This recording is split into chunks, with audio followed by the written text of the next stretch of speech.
কেমন আছেন আপনি? জি ভালো। আপনি? এই চলে যাচ্ছে আর কি। কইনুর, লাঞ্চের সময় ওনাদের কিন্তু লাঞ্চের ব্যবস্থা করবে। জি স্যার। ধন্যবাদ। আপনার বিরুদ্ধে একটা অপহরণ মামলা হয়েছে।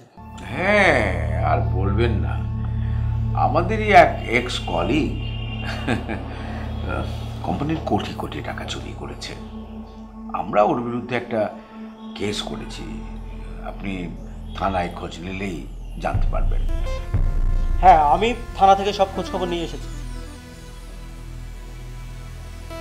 আচ্ছা আচ্ছা, কিন্তু মুশকিল হলো যে ও জামিনে বেরিয়ে এসে আবার আমার সঙ্গে ঝামেলা শুরু করে দিয়েছে। দেখেন তো।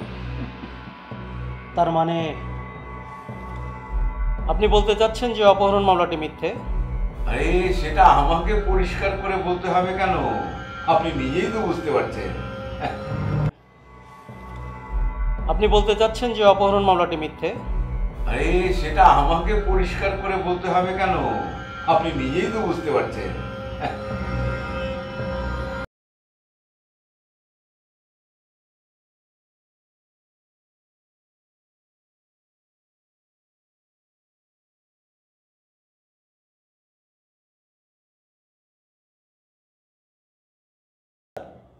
আপনি সম্মানীয় মানুষ, আপনার আন্তর্জাতিক খ্যাতি আছে, তো আপনি এমন একটা কাজ করলেন কিভাবে? অফিসার, আপনি এইভাবে বলছেন কেন? সরি স্যার, সত্যটা আমাকে বলতেই হচ্ছে।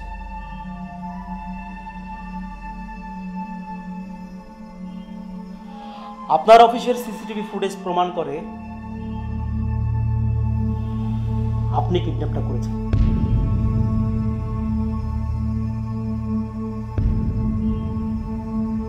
আপনার মেয়ে সেদিন যদি সময় মতো মেয়ে দুটোকে উদ্ধার না করত, তাহলে কি আপনি খুন করতেন? আপনার মতো মানুষ যদি এমন অপরাধ করে, তাহলে সমাজটা এগোবে কিভাবে? বাই দ্য ওয়ে, আপনি কি এই মামলায় জামিন নিয়েছেন? না, কিন্তু আপনি এখন যেভাবে বলছেন তাতে তো জামিনের কথা চিন্তাই করতে হয়। দেখি দু একদিনের মধ্যে নেয়ার ব্যবস্থা করব। আপনার সম্মানের দিকে তাকিয়ে আপনাকে অ্যারেস্ট করে নিয়ে যাচ্ছি।